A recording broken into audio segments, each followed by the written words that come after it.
there, my name's Cam Shea. This is Luke Riley from the Australian team, and Xbox One's just been revealed to the world. Yes. So we thought we'd have a bit of a chat about it. But before we do, I mean, people talk about the console wars a lot, right? Yes. And during the PS4 announcement, we had the war against reality. We did. But now, Microsoft, it's all about the line between science fiction and science fact. Actually, I was thinking with Microsoft, it was all about the relationship that I'm about to have with my TV. Yep. I mean, it's about the living room. It's just so complicated these days. Yeah, it's tricky. I mean, if I want to watch TV, I've got to press a button. Mm-hmm. Not that I would watch TV, because who watches live TV anymore? So yeah, Microsoft's conference was interesting. It really wasn't aimed at us. No, let's not face at all. it. And this isn't just waking up at 3 a.m. in the morning talking. Yep. It was a disappointing. It's not the beers you had after you woke up at 3 a.m. in the morning talking. It was a disappointing conference. Yeah, it was really disappointing. I mean, let's just kind of run through, because obviously PS4 versus Xbox One. That's what people are going to be choosing. They're going to be choosing how to spend their money later in the year, right? So let's talk about the reveal press conferences, kind of top line. So PlayStation 4 was very developer focused, games focused, community focused. They really stressed the importance of independent developers. They put creators on stage. They did live gameplay demos. They didn't show the box. All right, so that was PlayStation 4. Xbox One was very broad entertainment focused. No game creators on stage at all. Yep. Quite a few suits, as per normal, with Yep. Microsoft. No live gameplay, barely any games, no mention of independent developers whatsoever, but they did show the box. And you know what? I know which one I would take. And while we're on the subject of the box, it's hideous. Oh, well, I mean, honestly, I don't really care what it looks like. Yeah. I was just fascinated, just sitting there in the still of the night, freezing, waiting 33 minutes, I think, until I saw the first glimpse of a wireframe of a game. Yep. Come on. Yep. Well, again, PS4, Killzone Shadowfall, The Witness, Knack, Diablo 3, Destiny, Drive Club, Infamous Second Son, Watch Dogs, Xbox One, the EA Sports lineup, Call of Duty Ghosts, Quantum Break, Forza Motorsport 5. Yeah, right. But the key difference there was that none of it was live gameplay. We saw some trailers. Just glimpses of each.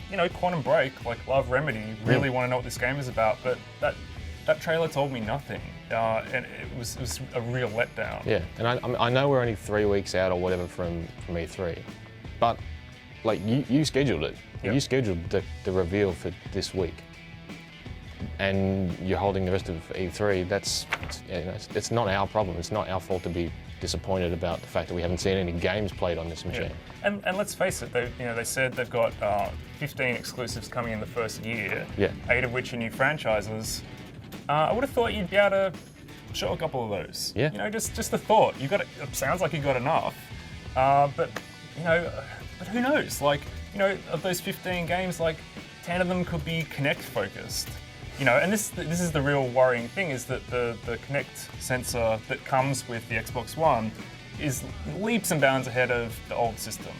And it's built in, everybody's going to have one, so it's going to be kind of a more fundamental utility for the system. And that's good. Reality is, the system is always going to have Kinect, so we're going to have to learn to live with it. But Microsoft just got so sidetracked with Kinect in the last generation, and I really hope that they're not going to do the same thing here. I mean, to me, this new Kinect feels like, it's a great new kind of user interface, and for people who want to use voice commands and gesture commands and stuff, that's great. But it's going to be interesting to see if they can find a gaming upside, and I don't want them to try and search for that at the expense of compelling traditional games. Yeah, well, I mean, speaking of sidetracked, I think the whole conference was just all about sidetracks. Everything in that conference distracted me from games, which is why it's why I'm interested in a new console in the first place. Yep. It was all about TV and these gimmicky gesture controls, and I can bring up Internet Explorer while I'm watching Star Trek. Yeah, hey, I don't want to watch a trailer for a sequel of a film while I'm watching the film I'm already watching. Yep. Dude, that's a stupid idea, and anyone who wants to do that is stupid. I gotta hit you with this quote from Phil Spencer, And this wasn't actually, a quote during the press conference. This is like one of the videos they showed. So this is like Microsoft edited, and I don't understand how they let this go. Okay, he says, my experience is about communicating with my friends while I'm watching TV, while I might have music on, and at the same time I'm playing a game. And it's like, so you're chatting with your friends, watching TV, listening to music, and playing a game simultaneously? Like, I understand that people multitask, but That's ridiculous. that's ridiculous. Microsoft, why didn't you listen back to that and go, hey, you know what? Maybe we should get him to re-record that because that's a joke. Maybe normal people don't do that. And also, you know what? I've got my iPad or my laptop with me on the couch anyway. I've evolved. Like, I'm two-screen, whatever this two-screen future is. I've evolved to watching a movie and going, oh, I've heard of this. Oh, quick, jump on Wikipedia and go, oh yeah, that's the thing. Whatever, But I don't need to bring it up on my TV or waving my arms around. It's like, hey, how infuriating is that going to be sitting next to somebody? You're sitting next to your wife or whatever, and you're watching a film. You're like, oh, there's a sequel to this film. Bring up the sequel. Show me the trailer. And she's like, I'm watching this. No, but you know what the real irony is? It's like I'm gonna bring up that trailer while I'm watching the film, but I'm gonna press play on it on the device that I could just watch it on. It's baffling, man. I kind of can't quite believe what a misstep this whole presentation was. It's super. I mean, Sony's press conference kind of lost momentum and it wasn't perfect, but they really focused on the right stuff and the stuff that gamers want to know about. And I just wonder whether Microsoft is kind of pitching to just the wrong audience entirely, which is what they've really been doing with Kinect for the last however many years. And I also think that it kind of feels like they're trying to play catch up on social integration and that kind of stuff without really understanding what people want. I mean, Sony kind of talked about, pulling in your Facebook friends group, so having your real life friends associated with your system, and capturing let's play videos and kind of uploading them to the net. Whereas Microsoft's like, you can Skype people, and it just feels like they're a little out of touch with how people are actually going to use this and what kind of kids today are doing with multi-screens and with their social networks. So, yeah. And then they went into NFL. It's like, I understand NFL is a big deal in the United States. But hey, guess this what? This is a global audience. press conference. Yeah, totally. Yeah, we I don't mean, care. here's the thing, a lot of the kind of game, there's so much dedicated to sports. I understand that it's important to have EA Sports on board, but you've got to show more because I just don't give a about sports games. I'm never going to play sports games. I'm not interested. So show me some stuff, try and cater to everybody. Yeah. But yes, I mean, speaking of kind of, because this always happens, these features get announced, especially streaming services and stuff like that. Never ever comes out here, or if it does, it's way down the line. I mean, Kinect's speech recognition, it couldn't recognize. There was no speech or voice recognition in Australia for years after Kinect came out. On the sport, and while you're talking about the sports, the EA Sports section of the presentation, I thought that was a really surprising place to begin on, because I know FIFA's a juggernaut and Madden's huge in the US, but EA Sports games, they're everywhere. They're on everything. It's such a... Apart from Wii U, obviously. Apart from Wii U, yeah. Wii U, so. But it's kind of it's such a fizzer thing to launch on. It's like, here's our first thing.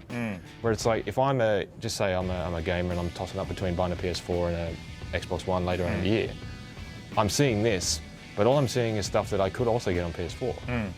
Yep. And it it's will just like, effectively launch with, be exactly the same. Come out of the gate with okay, here's something that you can only get on Xbox One. Yep. Not like, here's this EA's suite of sports games that they'll be everywhere as well, but you can get them here. And dude, exactly the same with how they ended it. The Call of Duty Ghost trailer is really cool. I think the game's going to be great. But it's going to be available on every platform. And sure, there's exclusive DLC or whatever. Yeah. But it's going to be available on every platform. And not only that, it's straddling the generation divide. So they're not even ending on an Xbox One title, really. End on a big exclusive that is only on Xbox One, that is just next gen from the ground up. Ending on that, it was just really baffling. I mean, I know Call of Duty is the juggernaut franchise, so awesome to have it in there. Absolutely makes sense, but surely that's not how you end the conference. I don't know. like I said it before. I know EA. Yay. I know E3 is only a few weeks away. Yep. But this is all about first impressions. Yep. It's like it's all well and good to come out at the end and say, and tune in a few weeks' time to see all our games. Yep. So why couldn't you show some of them now? Yep. Very quickly. Yes. Forza Motorsport 5. What'd you think? Oh, it looks great, but I mean that was just like a really short, It's no Drive to San Francisco. Let's put it that way. And well, hopefully the new Reflections game will be coming to the system. We have something to get legitimately excited about. Yeah, but who knows? And hopefully all the unanswered questions, or the vagaries. Is that even a word? Yes, it is a word. Doesn't mean what you think it does, but will be addressed at E3, like lending games and installing games and so on and so forth. I don't think 500 gigabytes is enough if all the games are going to come on Blu-rays. It ain't much. But that's a separate discussion. Yep. Anyway. Or a lengthier discussion. Yep. So maybe we'll have another chat about how disappointed we are talking with Xbox at another date. Yeah. Other than that, for everything else on Xbox One, all the good things. Yep.